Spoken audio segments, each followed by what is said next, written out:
नमस्कार फ्रेंड्स, आपका हमारे चैनल पे स्वागत है। मैं राकेश। जो क्लास 6 का जो मैथमेटिक्स का जो पार्ट था 3.1, इससे पहले जो वीडियो थी उसमें मैंने बना दी है। इससे पहले अपने क्लास 6 की जो पहली प्रश्नावली है वो भी मैंने कंप्लीट करवा दी। पहली के अलावा 3.1 हो गई, अब 3.1 आज तीसरी प्रश्नावली कंप्लीट हो जाएगी, यानी 2 प्रश्नावली आपकी कंप्लीट हो जाएगी। तो जो बच्चा नया है इस चैनल पे, चैनल को सब्सक्राइब कर लेना, तो ताकि आपको इसी तरह की वीडियो मिलती रहे। 7वीं 8वीं 9वीं 10वीं क्लास की जो 9th और 10th है उनकी वीडियो है, बहुत ही जल्द मैं वाइट बोर्ड पे लेके आने वाला हूँ। तो 6, 7, 8 की वीडियो इसी प्रकार आएगी, क्योंकि आप कम समय में ज़्यादा कुछ कर सकते हो, और 9th और 10th की वीडियो बोर्ड पे करवाई जाएगी। तो जल्दी से जल्दी जो भी बच्चे हैं उन आपके कांटेक्ट में जो बच्चे हैं उनको जोड़ो, ताकि आपको कम समय में ज़्यादा तैयारी मिले, आपका टाइम वेस्ट ना हो। आप एग्ज़ाम टाइम में, टेस्ट टाइम के अंदर ये प्रश्नावली देख के जाओगे तो एक आप इस प्रश्नावली करने में 3 से 4 घंटे लगाते हो। अगर आप सिर्फ ये एक वीडियो देखते हो 15 से 20 मिनट में आपकी प्रश्नावली कंप्लीट हो जाएगी। तो अपने शुरू करते हैं आज प्रश्नावली 3.2 संख्याओं के साथ खेलना। पहला क्वेश्चन है, बताइए कि नहीं दो संख्याओं का योग सम होता है या विषम होता है यदि वे दोनों, यानी बताना है कि दो सम संख्याओं का योग सम होगा या विषम होगा। नंबर ए कंडीशन दी है उसने, यदि दोनों क्या हो, विषम संख्या हो, यानी दो विषम संख्या दे दी और उन दोनों विषम संख्याओं का योग सम होगा या विषम होगा, वो अपने बात करेंगे। तो अपने देखो, मैंने बहुत सारे एग्जाम्पल लिए इस क्वेश्चन के अंदर, आप एग्जाम्पल से समझना है। जैसे विषम संख्या लेनी है अपने को, तो पहला एग्जाम्पल लिया मैंने 1 और 3, दोनों को जोड़ा तो क्या आया, 4 आया। दूसरा मैंने विषम संख्या लिए 3 और 5, दोनों को जोड़ा तो क्या आया, 8 आया। इसी प्रकार तीसरी जो विषम संख्या ली है मैंने 5 और 7, दोनों को जोड़ा तो 12 आया। इसी प्रकार 9 से 13, 9 और 13 दोनों ही विषम संख्या है, विषम संख्या ली है, तो इनमें भी इन दोनों को भी जोड़ा तो वही 7। तो आप देखो, दो विषम संख्याओं का योग मैंने किया, योग करने के बाद हमेशा क्या आ रहा है, एक सम संख्या आ रही है। यानी आप कंडीशन क्या लिख दोगे, जब दोनों संख्याएं विषम होगी तो उनका योग क्या होगा, एक सम संख्या होगा। यानी आप इस प्रकार एग्जाम्पल लेके करो, ना कि ऐसे सीधा देख के। डायरेक्ट संजीव से मत करना, आप संजीव से मत करना, नहीं समझाएंगे। आप समझो, दो विषम संख्या की बात की है ना, तो दो विषम संख्या ले पहले अपने आप जोड़ के देखो आप उनको। विषम संख्या होती कौन सी है पहले वो पता करो। विषम संख्या वो होती है जिनके अंदर 2 का पूरा भाग ना जाए, और सम संख्या कौन सी होती है जिनमें 2 का भाग जा रहा है। ठीक है, और इससे पहले मैं आपको ये भी बता देता हूँ, भाज्य संख्या और अभाज्य संख्या, उनके बारे में भी जानना जरूरी है। भाज्य संख्याएं वो संख्याएं होती है जिनके अंदर जो संख्या दी हुई होती है, एक तो वो एक होता है जो वो, और एक अन्य तीसरी संख्या, किन्हीं 3 संख्याओं का भाग जाना चाहिए, वो भाज्य संख्या होगी। और ऐसी संख्या जिनमें उस संख्या के अलावा 1 का भाग जाएगा और उस संख्या का जाएगा, इसके अलावा किसी अन्य तीसरी संख्या का भाग नहीं जाएगा, तो वो कौन सी संख्या होगी, वो होगी अभाज्य संख्या। याद रखना है। अब भाज्य संख्या है तो आप देखो कि भाज्य संख्या कौन सी होती है, तो 1 है, 1 ना तो भाज्य में आता और ना अभाज्य में आता, तो 1 को तो आपको काउंट करना ही नहीं है। यानी 1 ऐसी संख्या है जो ना भाज्य होती और ना अभाज्य होती, ये किसी में भी काउंट नहीं होती। इसके बाद 2 है, 2 के अंदर देखो आप 2 का भाग दे के देखो, तो 2 का भाग जा रहा है और 1 का जा रहा है, यानी 2 एकम 2 होता है, और 2 में 2 का दिया तो 1 आ रहा है आंसर। ठीक है, इसके अलावा आप बताओ 2 में 1 और 2 के अलावा किसी तीसरी संख्या का भाग जा रहा है क्या, कोई ऐसी संख्या है, इसका मतलब 2 क्या है, एक अभाज्य संख्या है। सम जरूर है लेकिन ये क्या है, अभाज्य संख्या है, याद रखना।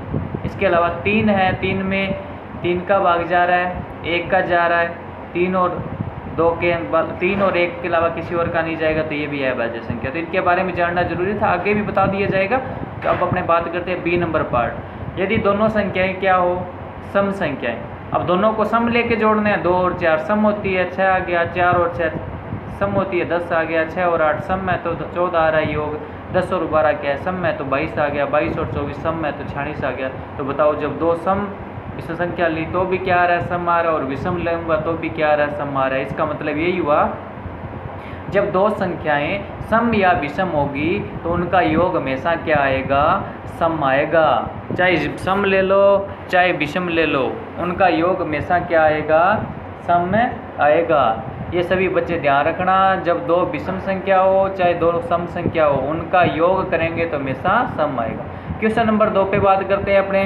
दूसरा क्वेश्चन है वो इस प्रकार है कि बताइए कि निम्नलिखित में से कौन सा कथन सत्य और कौन सा असत्य है। तो अपने जो भी एक सत्य असत्य वाले हैं ना, ये सीधे नहीं करने, सीधा बता दिया जाता है बच्चों को कि ये सत्य है ये असत्य है। ऐसे कैसे सत्य है असत्य है, ऐसा नहीं करना। अपने को इसमें एग्जाम्पल लेने हैं, एग्जाम्पल लेके समझो कि उसने क्वेश्चन में पूछा क्या है, उस क्वेश्चन में पूछा है उसके हिसाब से आगे चलो।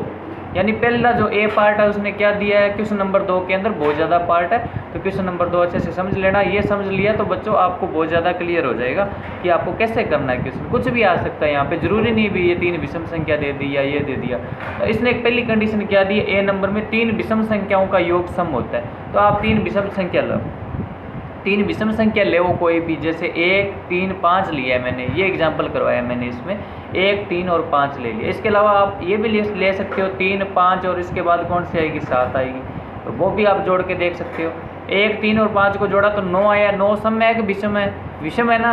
तो इसने क्या बोला है कि 3 विषम संख्याओं का योग सम होता है। तो बताओ सम आया है कि ये सम नहीं है ना, ये क्या है, विषम है। इसका मतलब इसने क्या बताया था अपने को कि सम होता है, सम होता है, तो इसका मतलब इसने जो बताया था वो गलत है, यानी असत्य है। ये देखो इसने क्या कहा था, 3 विषम संख्याओं का योग सम होता है, सम नहीं होता, क्या होता है, विषम होता है, ये असत्य होगा। उसके अलावा दूसरा जो कंडीशन है उसने बी नंबर में क्या दिया, 2 विषम संख्याएं और 1 सम संख्या, यानी 2 तो लेनी है विषम और 1 लेनी है सम। मैंने 2 एग्जाम्पल लिए इसके अंदर, देखो 1 से समझ नहीं आता तो 2 ले लिए, 2 विषम ले ली मैंने 1 और 3, 1 सम संख्या ले ली मैंने 4, दोनों को जोड़ा तो क्या आ गया, 8 आ गया, सम आ गया। ये तो इसने बोला है सही आ गया। दूसरी एक बार और लेते हैं, कई बार एक में आ जाता है दूसरे में नहीं आता। 1 विषम ले ली मैंने 3, 1 ले ली मैंने 5 और 1 सम ले ली मैंने 6, यानी 2 विषम लेनी है 3 और 5 ले ली, 1 सम लेनी है मैंने 6 ले लिया। तो इनको मैंने जोड़ा, देखो ये सम ले लिया और ये 2 क्या ले ली, विषम ले ली, जोड़ा तो क्या आ गया, 14 आ गया। 14 सम है या विषम है, सम है ना। तो उसने क्या कंडीशन दी थी, ये कहा था उसने कि 2 विषम संख्याओं और 1 सम संख्या का योग क्या होता है, सम होता है। इसका मतलब उसने जो कहा वो सत्य है, सम ही आ रहा है। इसके अलावा अपने बात करेंगे कि नंबर 3 जो कंडीशन है क्या दी है सी नंबर में, 3 विषम संख्याओं का गुणनफल विषम होता है। यानी 3 विषम संख्या लो और उनका क्या करो, गुणा करो। उनका क्या करना है, गुणा करना है। गुणा करने के बाद क्या आएगा, गुणनफल विषम आएगा। तो देखते हैं, 3 मैंने विषम संख्या ले ली, 3, 5 और 7 ले लिया, उनका गुणा किया तो क्या आ गया, 105 आ गया। 7 5 35, 35 105 हो गया। अब और लेके देखते हैं एक कंडीशन, 1, 3 और 5 ले ली, 5 के 15 विषम आ रहा है। तो सही बोल रहा है उसने भी, 3 विषम संख्याओं का गुणनफल क्या होता है, विषम होता है। ये इसका सही है, ये क्या है, सही है यानी सत्य है। इसके अलावा डी पार्ट है, वो क्या है, डी इसमें यदि किसी सम संख्या को 2 से भाग दिया जाए तो भागफल सदैव विषम होता है। तो देखो सम संख्या 8 ले ली मैंने, एग्जाम्पल लिया और 2 से भाग दिया तो क्या आ रहा है, सम आ रहा है ना। इसने क्या बोला, भागफल क्या आएगा, विषम आएगा, तो ये क्या आ रहा है, सम आ रहा है ना। तो ये सत्य हो गया ना। ये देखो आप, यानी इसने तो बोला विषम आएगा लेकिन भागफल क्या आ रहा है, सम आ रहा है, तो इसका मतलब ये असत्य कथन है। इसी प्रकार सभी अभाज्य संख्याएं विषम होती है। अभी मैंने बताया था शुरू में भी कि भाज्य अभाज्य के बारे में भी पता होना चाहिए। अभाज्य संख्या कौन सी होती है, 2 सबसे छोटी है अभाज्य संख्या, 2, 3, 5, 7, इसके अलावा 11 आएगा, 11 के अलावा 13 आएगा, 13 के अलावा 17 आएगा, 17 के बाद 19 आएगा, इस तरीके से क्रम से चलती जाएगी। तो अभाज्य संख्याएँ आ गई। इसने क्या बोला है, सारी की सारी अभाज्य संख्या विषम होती है। तो बताओ 2 अभाज्य संख्या तो है 2, लेकिन 2 बताओ सम है या विषम है, 2 क्या होता है, सम होता है। इसका मतलब 2 एक सम अभाज्य संख्या है। तो इसने क्या बोला था, सभी विषम होती है, इसका मतलब 2 एक सम आ रहा है, तो इसने बोला है वो गलत है। तो ये कथन क्या हो जाएगा, असत्य हो जाएगा। क्यों हो जाएगा, क्योंकि 2 एक सम अभाज्य संख्या है। इसके बाद बात करें अपने एफ के अंदर, अभाज्य संख्याओं के कोई गुणनखंड नहीं होता। क्यों, किसने बोला, अभाज्य संख्याओं का कोई गुणनखंड नहीं होता। ये असत्य कथन है। क्यों है असत्य, देखो गुणनखंड होता है, कैसे होता है, देखो अभाज्य संख्या ले हो आप, 2, 3, 5, 7 ले ली, 2 के साथ हमेशा देखो कोई भी संख्या हो वो अकेली नहीं होती, उसके साथ किसी न किसी संख्या का मल्टीपल होता है। तो 2 को गुणा 1 से करते हैं तो क्या आता है, 1 ही आता है ना। इसका मतलब इसका गुणनखंड हो रहा है, हो रहा है ना। 3 को 1 से गुणा करेंगे तो क्या आएगा, 1 आएगा। 3 इंटू 1 करेंगे तो 3 एकम 3 आएगा, 5 एकम 5 आएगा, 7 एकम 7 आएगा। तो ये अभाज्य संख्या उनके गुणनखंड हो रहे हैं ना, हो रहे हैं ना। तो गुणनखंड यहाँ गुणा में क्या आ रहा है, अभाज्य संख्याओं के 1 आ रहा है। और ये भी ध्यान रखना, अभाज्य संख्याओं का HCF हमेशा 1 होता है। अभाज्य संख्याओं का HCF यानी मैस्य होता है, मैस्य होता है, वो हमेशा 1 होता है। तो इसने क्या बोला था, कोई गुणनखंड नहीं होता। इसने क्या बोला था, गलत बोला था। इनका गुणनखंड हो रहा है, आप देख सकते हो, प्रत्येक में हो रहा है, ठीक है ना। आगे चलो, जी नंबर जो है इसका है, दो अभाज्य संख्याओं का योग क्या होता है, सदैव सम होता है। तो दो अभाज्य संख्या ले और उनका योग करना है। इसमें यहाँ पे क्या करना है, योग करना है, ध्यान रखना। यहाँ पे क्या करना है, योग करना है। यहाँ पे मल्टीपल कर रखा है, लेकिन यहाँ पे करना क्या है, योग करना है। तो दो अभाज्य संख्या कौन सी ली, 2 और 3 ली, दोनों को जोड़ा तो 5 आया। 3 और 5 को जब जोड़ेंगे तो क्या आएगा, 3 और 5 को जोड़ के देखो 8 आएगा। तो बताओ इसने क्या बोला था, इसने बोला है कि दो अभाज्य संख्याओं का योग सदैव सम होता है। तो देखो 2 और 3 को जोड़ा तो 5 आ रहा है, और 3 और 5 को जोड़ा दोनों ही अभाज्य संख्या 8 आ रहा है। एक बार सम आ रहा है और एक बार है विषम आ रहा है। ये तो क्या आ गया, विषम आ गया, और ये आ गया सम आ गया। इसने ये बोला कि ये क्या होता है, सम होता है। तो कब होता है सम, ये असत्य कथन हो गया ना, यानी विषम और सम दोनों आएंगे, ठीक है ना। इसके बाद H नंबर है, केवल 2 ही एक सम अभाज्य संख्या। बिल्कुल सही बात है। 2, 3, 5, 7 अभाज्य संख्या कहाँ से शुरू होती है, 2 से शुरू होती है। तो 2 से शुरू होती है, तो 2 ही क्या है, एक सम अभाज्य संख्या। बिल्कुल सही बात है। ये देखो 2 है, जो 2 क्या है, सम होती है, और सम अभाज्य संख्या, ये सत्य कथन। इसके अलावा अपने बात करें, सभी सम संख्याएं भाज्य संख्याएं होती है। बताओ, सभी सम संख्याएं भाज्य संख्याएं होती है, कैसे होती है सम संख्या। देखो सम संख्या कौन सी होती है, जिनके अंदर 2 का भाग जा रहा है। 2, 4, 6, 8, 10 हो गया। तो 2 क्या होता है, अभी मैंने पिछले वाले क्वेश्चन में बताया। ये देखो 2 क्या होती है, अभाज्य संख्या होती है। 2 अभाज्य संख्या होती है। तो सभी सम संख्याएं अभाज्य संख्या नहीं हो सकती ना, इसका मतलब ये कथन क्या है, असत्य है। इसके अलावा आगे देखो, 2 सम संख्याओं का गुणनफल सदैव क्या होता है, सम होता है। तो करके देखो, 2 × 4 8, 6 × 4 24, 8 × 6 सम लेनी है तो 48। सही है, ये तो सम आ रहा है, सही है, सम आ रहा है, ये सही है, सत्य कथन है इसका। अब हो गया ये 2 नंबर क्वेश्चन। अब अपने चलते हैं 3 नंबर क्वेश्चन पे। अब चलते हैं अपने 3 नंबर क्वेश्चन की ओर चलेंगे। 3 नंबर क्वेश्चन पढ़ते हैं पहले। संख्या 13 और 31 क्या है, अभाज्य संख्याएं हैं। 13 और 31 दोनों ही क्या है, अभाज्य संख्याएं हैं। और इन दोनों संख्याओं में 2 अंक 1 और 3 है, यानी दोनों के अंदर 13 और 31 के अंदर देखते हैं तो अंक कौन कौन से हैं, सिर्फ 1 और 3 है। 100 तक की संख्याओं में ऐसे अन्य सभी युग्म, यानी 100 तक ऐसे युग्म बताने हैं जो अभाज्य हो और दोनों एक ही अंकों से बने हो। तो इसके अंदर अपने आंसर देखेंगे। तो ये अरिस्टोथनीस है, इसकी छलनी विधि, ये अपने को नहीं लिखना, अपने को डायरेक्ट बताना है कि जो हम जानते हैं कि 1 से 100 तक की जो अभाज्य संख्याएं कौन कौन सी होती है। पहले वो संख्याएं लिखो। संख्याएं लिखेंगे तो 2 से शुरू होती है, 2, 3, 5, 7, 11, 13, 17, 19, 23, 29, 31, 37, 41, 43, 43 के बाद 47, 53, 59, 61, 67, 71, 73, 79, 83 और 89 तथा 97। लास्ट कौन सी है, 97। इनमें से समान इकाई वाली अभाज्य संख्याओं के जोड़े हैं, यानी जो जोड़े आपस में पलटने पर सेम अंक के हो, समान इकाई नहीं, सेम अंक वाले। तो यहाँ पे आपको एक तो ये ध्यान रखना कि आपको ये नहीं लिखना, ये है ना, ये इतना, ये आपको ये नहीं लिखना, आपको इतना ही लिखना है, ये नहीं लिखना आपको, ठीक है ना। आपको इतना लिखना है कि 1 से 100 तक की अभाज्य संख्याएं निम्न है, ये लिख देना। आप संख्याएं बता देना। जिस तरीके से 13 का 31 बना एक जोड़ा, उस तरीके से अपने देखते हैं 19 का 91 बन रहा है। 91 अभाज्य नहीं होता, क्योंकि 91 में 13 का भी भाग जा रहा है और 7 का भी जा रहा है, तो ये तो गलत हो गया, ये जोड़ा नहीं होगा। इसके बाद 23 का 32 बनता है, लेकिन 32 से अभाज्य नहीं होती, भाज्य होती है।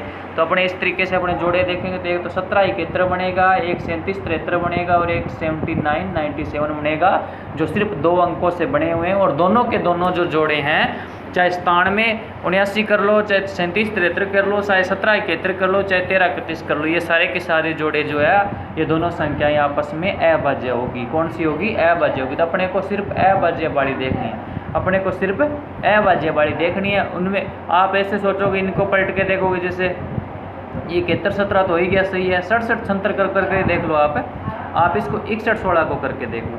61 और 16 अंक तो आ रहे हैं, लेकिन 16 में देखो 16 क्या होती है, भाज्य होती है, इसलिए ये गलत हो जाएगा। ऐसे नहीं लेना, अपने को दोनों अभाज्य संख्या का जोड़ा देखना है। चौथा क्वेश्चन देखो, 20 से छोटी सभी अभाज्य और भाज्य संख्याएं अलग से लिखो। 20 से छोटी सभी अभाज्य संख्याएं कौन सी होती है? तो आपको पता है सबसे छोटी अभाज्य संख्या 2 होती है। 2 पहली 2 आ जाएगी, फिर 3 5 7 11 13 और 17 और 19। 20 से छोटी अभाज्य होगी। अब इसके अलावा जो बची है 20 से छोटी, वो कौन सी होगी? भाज्य होगी। लेकिन एक किसी में भी नहीं लेना, एक है किसी में भी नहीं लेना। क्यों नहीं लेना? एक ना तो भाज्य होता और ना ही अभाज्य होता, वो दोनों में ही नहीं आएगा, ध्यान रखना। तो 20 से छोटी भाज्य संख्या कौन सी होगी? 2 तो अभाज्य है, 3 भी अभाज्य है, तो 4 कौन सी होगी? भाज्य संख्या।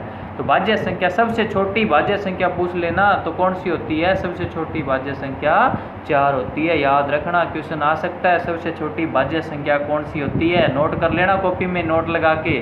सबसे छोटी अभाज्य संख्या पूछ ले तो 2 होती है, सबसे छोटी भाज्य संख्या पूछ ले तो 4 होती है। 4 6 8 9 10 12 14 15 16 तथा 18, ये इसके आंसर होंगे। क्वेश्चन नंबर 5 की बात करें, 1 और 10 के बीच सबसे बड़ी अभाज्य संख्या कौन सी है? तो 1 और 10 के बीच में अभाज्य संख्याएं कौन कौन सी होती है? पहले वो लिखोगे तो आप लिखोगे तो 1 और 10 के बीच, तो 1 तो ना भाज्य और ना अभाज्य, 2 होगी, 3 होगी, 5 होगी, 7 होगी। उसके बाद 9 भाज्य होती है और 10 के बीच निकलना, 2 3 5 7, 4 ही अभाज्य संख्या। तो सबसे बड़ी कौन सी है? इनमें 7 है, तो 7 हो जाएगा इसका आंसर। छठा क्वेश्चन देखो, निम्नलिखित को 2 विषम अभाज्य संख्याओं के योग के रूप में लिखना है। यानी कोई संख्या दे रखी होगी आपको, उनको विषम अभाज्य संख्याओं के योग के रूप में व्यक्त करना। जैसे 44 है, उनको विषम संख्या में भी लिखना है और अभाज्य संख्या में भी लिखना है, यानी दोनों विषम भी होनी चाहिए और अभाज्य भी होनी चाहिए। 44 को लिख सकते हैं अपने 13 और 31, दोनों विषम भी है और अभाज्य भी है। इसी तरीके से 20 36 है, 36 को अपने 5 अभाज्य है और 31 भी क्या है? अभाज्य। 31 और 5 36 होते हैं और विषम भी है और अभाज्य भी। इसी प्रकार 24 को क्या लिख सकते हैं? 11 और 13। 18 को क्या लिख सकते हैं? 7 और 11। ये अपने थोड़ी सी प्रैक्टिस करोगे ना, बार बार क्वेश्चन लिख के देखोगे, तब जाके आएंगे। ये क्वेश्चन हो गया। 7 नंबर क्वेश्चन की बात करें तो 7 नंबर क्वेश्चन, अभाज्य संख्याओं के ऐसे 3 युग्म लिखिए जिनका अंतर 2 हो। यानी अभाज्य संख्याओं के युग्म बनाने हैं, दोनों की दोनों अभाज्य होने चाहिए और जिनका अंतर क्या होना चाहिए? 2 होना चाहिए।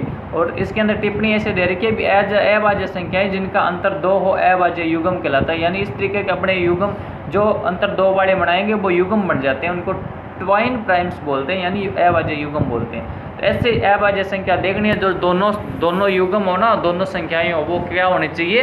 अभाज्य होनी चाहिए और उनमें अंतर कितना आना चाहिए? 2 आना चाहिए। तो 3 और 5 लेते हैं, दोनों की दोनों अभाज्य है। पहला जोड़ा, दोनों का अंतर देखो, 5 में से 3 गए, 2 बचता है ना, बचता है। इसी तरीके से दूसरा जोड़ा लेके देखते हैं अपने। दूसरा जोड़ा देखो, 5 और 7 लिया मैंने, तो 7 भी अभाज्य और 5 भी अभाज्य है। दोनों जोड़ों के अंदर देखो, दोनों में अंतर कितना है? 2 का है। इसी प्रकार 11 और 13 लिया मैंने, दोनों में अंतर कितना है? 2 का है। 17 और 19 लिया, ये दोनों भी अभाज्य है, अंतर कितना है? दोनों में 2 का। 2 का अंतर देखना, दोनों अभाज्य होनी चाहिए, ध्यान रखना। ये इसके आंसर है। निम्नलिखित में से कौन सी संख्याएं अभाज्य संख्या? यानी आपको 4 संख्याएं दे रखी A B C D, इनमें कौन सी भाज्य है और कौन सी अभाज्य? 23 बताओ, अभाज्य या भाज्य? अभाज्य होगी। कैसे होगी? 23 में 23 का भाग जा रहा है और 1 का जा रहा है। इसके अलावा 23 में किसी का भी भाग नहीं जाएगा। अगर जाता है भाग तीसरी संख्या का तो वो भाज्य हो जाएगी। 51 है, 51 में देखना, आप ध्यान रखना, 51 भाज्य संख्या है। कैसे है? 51 में 51 का भाग जा रहा है, 51 एकम 51, और किसका जा रहा है? 3 का जा रहा है। 3 का भाग दे के देखो, 17 3 51, और किसका जा रहा है? 17 का जा रहा है। 17 का जा रहा है, 3 हो गई। इसका मतलब 2 से अधिक संख्याओं का भाग जा रहा है तो वो भाज्य होती है। 37 में देखें, 37 के अंदर किसका भाग जा रहा है? 37 का जा रहा है और 1 का जा रहा है। इसके अलावा किसी और संख्या का भाग जा रहा है क्या? आप दे के देखो, 37 के अंदर 37 के अलावा 37 और 1 के अलावा किसी और संख्या का भाग जाता है क्या? देखो, 37 के अंदर 1 तो जाएगा, 1 का भाग देंगे तो 37 आ जाएगा। 1 जाएगा सिर्फ 37 का भाग, 37/37। और किसी संख्या का भाग जाता है क्या? आप देख के देखो, नहीं जाता। इसका मतलब 2 ही संख्या का भाग जा रहा है तो वो अभाज्य होती है। 26 है, 26 के अंदर तो बहुत संख्याओं का जाता है, 2 का भी जाता है, 13 का भी जाता है। 26 का भी जाता है, 1 का भी जाता है, इसका मतलब 2 से अधिक संख्याओं का भाग जा रहा है, तो वो कौन सी होगी? कौन सी होगी? आप ही बताओ, भाज्य होगी ना। ठीक है, पहले ही बता दिया था शुरू में भी भाज्य अभाज्य का आपको पता होना चाहिए। अब देखो 9 नंबर क्वेश्चन है, 100 से छोटी 7 क्रमांकित भाज्य संख्याएं लिखिए, यानी 100 से छोटी 7 क्रम से आनी चाहिए, 7 की 7 क्रम से आनी चाहिए, वो भी भाज्य संख्या लिखनी है और उनके बीच में कोई अभाज्य संख्या नहीं। तो 100 से छोटी 7 क्रमांकित भाज्य संख्याएं वो होगी जिनके बीच में अभाज्य संख्या नहीं होगी। तो वो कहाँ से शुरू होगी? 90 से होगी। कहाँ से शुरू होगी? 90 से होगी। 90 क्या होती है? भाज्य होती है। 91 भी भाज्य होती है। 92, 93, 94, 95 और 96 इसका आंसर होगा। 10 नंबर क्वेश्चन देखें, तो निम्नलिखित संख्याओं में से प्रत्येक को 3 अभाज्य संख्याओं के योग के रूप में लिखना है, यानी तीनों की तीनों अभाज्य संख्या होनी चाहिए, उनके योग के रूप में लिखना है। जो आपको दे रखे होंगे ABCD पार्ट दे दिए, उनको अभाज्य संख्या के योग के रूप में लिखना है। तो पहला जो दिया है उसने क्या दिया है? पहला अपने को दिया 21। क्या दिया है उसने? 21। आप 21 को देखो, 3 भी अभाज्य है, 5 भी अभाज्य है और 13 भी अभाज्य है। 13 और 5 18 और 3 21 लिख सकते हैं। इसी प्रकार B दिया 31, 31 में 23 अभाज्य है, 5 अभाज्य है, 3 अभाज्य, जोड़ेंगे तो कितना बनेगा? 31 बनेगा। इसके बाद है C नंबर 53। 53 में एक 31 ले ली और एक कौन सी ले ली? 19 ले ली। एक 31 ले ली, 19 ले ली और 3 ले ली, ये भी अभाज्य, जोड़ेंगे तो 53 बनेगा। इसके बाद 61 है। इसके बाद क्या है? 61 है, आप देख सकते हो D नंबर 61 है। 61 के अंदर कौन कौन सी अभाज्य संख्या? 3 ले लो, 11 ले ली और 47 भी अभाज्य। तो अभाज्य संख्याओं का आपको पता होनी चाहिए कौन सी होती है, उन्हीं को आपको लेना है और लेके आप जोड़ के देखो, प्रैक्टिस करो, फिर जाके आप करो इनको। और भी ले सकते हो आप ऐसी संख्या। ये हो गया इस प्रकार। 11 नंबर क्वेश्चन है, 20 से छोटी अभाज्य संख्याओं के ऐसे 5 युग्म लिखिए जिनका योग 5 से विभाज्य हो, यानी 20 से छोटी अभाज्य संख्याओं के 5 युग्म बनाने हैं जिनका योग किससे विभाज्य हो? 5 से। यानी ऐसी अभाज्य संख्याएं लेनी है, 2 2 के जोड़े 20 से छोटे होने चाहिए और उनका योग करने पर उसमें 5 का भाग जाए। तो अपने देते हैं 20 से छोटी अभाज्य संख्याएं 2, 3, 5, 7, 11, 13, 17, 19 ये होती है। पहला जोड़ा मैंने ले लिया 3 और 7, ये दे ही रखा था, 3 और 7 10 होता है, 10 में 5 का भाग दिया 2 आएगा। बहुत सारे एग्जाम्पल लिखवाए मैंने, तो उन्होंने तो बताया था कि थोड़ा ही लिखवा, 3 या 4 पूछा था, लेकिन अपने बहुत ज़्यादा किए। दूसरा देखो 3 और 17 लिया मैंने, 17 और 3 20 होते हैं, 20 में भाग जा रहा है 5 का, 4 आ रहा है। 13 और 17 ले लिया, 13 और 17 कितना होता है? 30 होता है, 30 में भी 5 का भाग जा रहा है। 11 और 19 ले लिया, 30 होता है, 5 का भाग जा रहा है, 6 आ गया। इसके अलावा मैंने एक और लिया है 5 नंबर, 2 और 3 ले लिया, दोनों की दोनों अभाज्य है, दोनों में जोड़ेंगे 5 में 5 का भाग जाएगा, तो कितना आएगा? 1 आएगा। इस तरीके से आप और भी ले सकते हो, आप अपनी मर्जी से लेके 2 जोड़े, दोनों की दोनों अभाज्य होनी चाहिए और उनको जोड़ने पर जो संख्या आए उसके अंदर किसका भाग जाना चाहिए? 5 का जाना चाहिए। अगर नहीं जा रहा तो वो अपना जोड़ा गलत है, आपको दूसरा लेना पड़ेगा। 12 नंबर क्वेश्चन है, निम्नलिखित स्थानों का वर्णन। वह संख्या जिसके केवल 2 गुणनखंड हो, यानी जिसका 2 गुणनखंड बन जाए वो कौन सी होती है? केवल 2 ही गुणनखंड हो, उसके अलावा तीसरा गुणनखंड नहीं होना चाहिए, वो कौन सी होगी? अभाज्य संख्या कहलाती है। वह संख्या जिसके 2 से अधिक गुणनखंड हो, यानी 2 से ज़्यादा गुणनखंड होगी, वो कौन सी होगी? भाज्य होगी। एक बताओ, मैंने पहले ही बता दिया, एक ना तो भाज्य होता और ना अभाज्य होता। सबसे छोटी अभाज्य संख्या कौन सी होती है? सबसे छोटी अभाज्य संख्या 2, 3, 5, 7 इस तरीके से है, तो 2 क्या है? सबसे छोटी अभाज्य संख्या, तो 2 उत्तर आ गया। अब आगे पूछ लिया इसने, सबसे छोटी भाज्य संख्या कौन सी होती है? तो मैंने बताया था 2 और 3 अभाज्य है, 1 ना भाज्य और अभाज्य, तो 4 बच गया ना। तो शुरू किससे होती है? भाज्य संख्या 4 से होती है। सबसे छोटी भाज्य संख्या कौन सी होगी? 4 होगी। आगे देखो, सबसे छोटी सम संख्या कौन सी होगी? 2 होगी। सबसे छोटी सम संख्या कौन सी होगी? 2 होगी। ठीक है ना। तो ये थी अपनी प्रश्नावली 3.2 का। क्लास 6 को जरूर समझ आएगी। जो बच्चा पूरा देखेगा, वीडियो स्किप नहीं करेगा, उसको ज़रूर समझ आएगा। अगर किसी बच्चे को कोई भी किसी भी क्वेश्चन में डाउट है तो वो कमेंट कर सकता है, वो क्वेश्चन आपको दोबारा बता दिया जाएगा। तो धन्यवाद।